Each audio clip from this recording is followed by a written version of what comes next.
Today I'd like to put the matter of the Ram temple in perspective. As you know, in 1989, the Lucknow bench of the Allahabad High Court decided to take several of the suits pending in the lower court and decide to hear the matter in a consolidated petition. And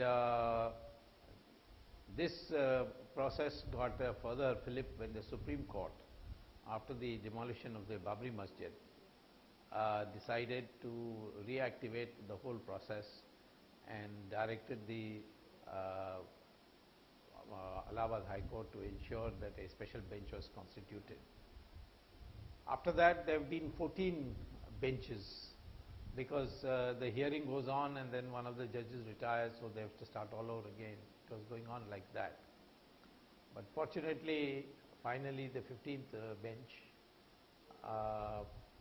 has heard the whole matter, reserved its orders on 31st July, and it's expected they will deliver the judgment between 15th September and the 1st of October.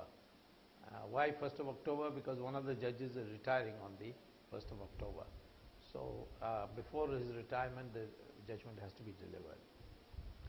I was there for two of the hearings when the court was hearing the matter, and I must say that the Sunni Waqf board, the Sunni board which was being represented, the counsel for that was arguing on everything except the Ram temple issue, because he really didn't have much material.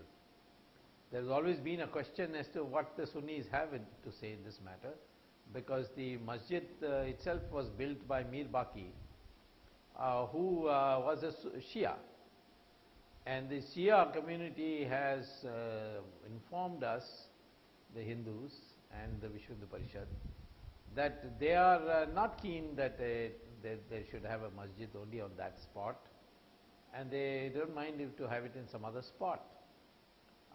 So essentially the Sunnis are there in order to see that the Ram temple is not built, nothing more than that. That's kind of a negative view. They don't have an argument, because fundamentally what the country has not understood, and most people don't know who don't know the law, is there is a fundamental difference between a temple and a masjid, or for that matter, a church.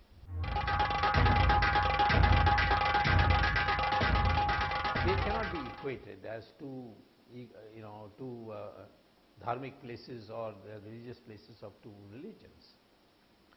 The temple is built after a great deal of deliberation, and there are Agama Shastras which explain how it should be done, and a lot of fasting takes place, and finally there is a puja which is conducted, which is called Prana Pratishtha Puja.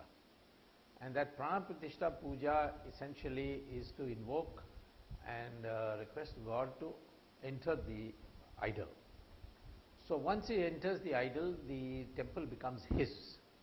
So under the law, which has been also upheld in the British courts of Privy Council when the British were in control of India. The juristic person who can be sued for a temple is the Lord himself. So, where is Ram temple, therefore, the owner is Ram. Others can be trustees, they can be managers and so on. And this is not so for masjid and churches, which properties can be owned in the name of the imam or in the terms of the bishop and so on. So, first of all, ours is the temple is a religious place, in the sense that God resides there. The masjid is not a religious place at all. It is a facilitation center for reading namaz. And therefore, a masjid can be built anywhere. In fact, there need not be a masjid also for reading namaz. You can read namaz on a railway platform, you can read it on an aeroplane, you can read it in your home, you can read it anywhere. Namaz can be read anywhere. And the same thing goes with the church building. If the cross is removed from it, the cross of Jesus, then it ceases to be anything more than a building. So the Supreme Court in 1994, in a constitutional bench judgment, has declared that masjid is not an essential part of Islamic religion, whereas the temple is an essential part, it's an inalienable part. So a masjid not being an essential part, the Supreme Court says masjids can be authorizedly, that is, the government can acquire a masjid and demolish it. And they point out that during British time this was happening, and in Pakistan it happens today. Saudi Arabia it happens all the time. In fact, the masjid where Muhammad, the Prophet, used to read his namaz, that has been demolished by the Saudi Arabian government because they wanted to build a road. And therefore, there is nothing religious or sacred about a masjid. It's just a building to facilitate the reading of namaz. So I think the first clarification that needs to be taken by these secular people is that masjid and mandir are two separate things. Mandir is a religious place, it's an essential part of Hindu religion. Masjid is a building. And therefore, if there is ever a choice between the two, then clearly it would mean that the temple will prevail if there was a temple pre-existing. When I was holding the law portfolio and Chandrasekhar was the Prime Minister, I had conducted some negotiations for the first time with all parties, and I had in fact that time interaction with Sayyid Shahabuddin, who was the head of the Babri Masjid Action Committee, and it was agreed that if it can be established that where the masjid stood, that time when I was negotiating, the masjid was still there, it hadn't been demolished. If it can be shown that there is a temple there, or was a temple there, then the masjid has no right to be there, and the Shahabuddin said, I myself will go and break the masjid.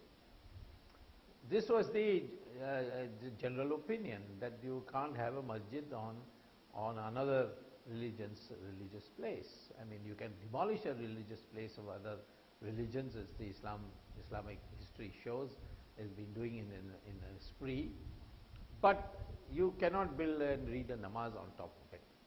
Now that we could not prove because the government fell and the elections came, and thereafter of course the masjid was demolished by a big mob, and you know the history that followed it. First of all, we keep referring to this as Babri Masjid. Well, technically, yes, 1526 or 1536 or whatever, this agent or general of Babur came and demolished a mandir and built a mosque there. It came to be called as Babri Masjid. But at least since 1875, there has been no worship or reading of namaz in that. And all interesting is that a Ram Chabutara has existed on that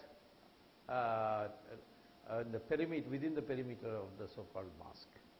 Now, how can a mosque have a temple at the same time? This Ram Chabutara is Ramchandraji, and Ram Chabutra was established by Prana Pratishtha. So strictly speaking, as an act of insulting the Hindus, Mir Baki might have demolished the temple, but in the end, he could not remove he didn't have the Ramcharutra removed. In any case, after Akbar's time, it was recognized as a thing. People were allowed, Hindus were allowed to go and do puja, and Hindus were conducting puja.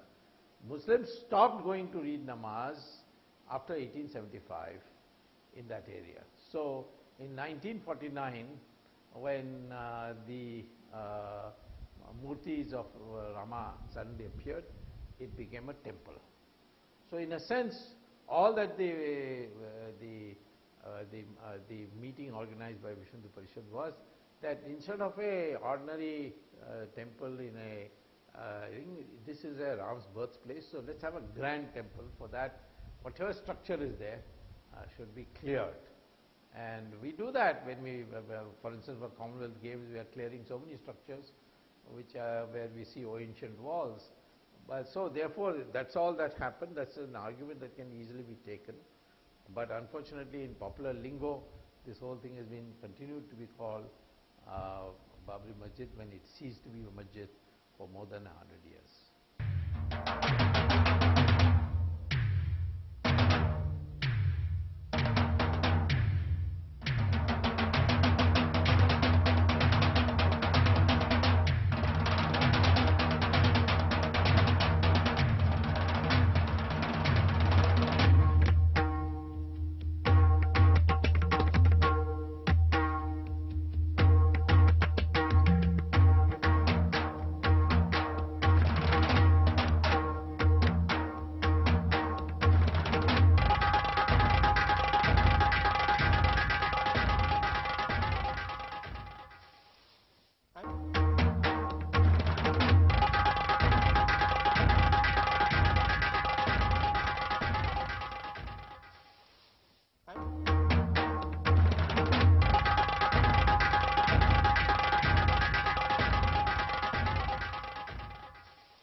The Allahabad High Court directed this question be settled scientifically. And earth sensing satellites, laser beams, all these were used, modern cartographic methods were utilized, and a report was prepared in the direction of the Allahabad High Court, in which the investigators included Muslims also, and in good measure. And the report said that after digging the surface, which they did, they found that around the masjid perimeter was a full-fledged temple below. And this was a conclusive proof. The report was filed before the Allahabad High Court, and the Allahabad High Court had then sent this report to the various parties in the dispute. And so no one has been able to contradict this particular report. So we now know for a fact by science, by scientific methods, that below what stood where Babri Masjid stood, there is a temple. And consequently, that site really belongs to the Hindus, because once you build a temple, it remains a temple forever, whether it's in use or disuse. While I was arguing the Ram Setu case, I remembered that as a House of Lords case of a Nataraj statue matter, and thanks to Champat Rai of the Vishnu Parishad, I was able to get a full-fledged copy of what had happened in 1991 in the House of Lords. House of Lords, as you know, is like the Supreme Court of India.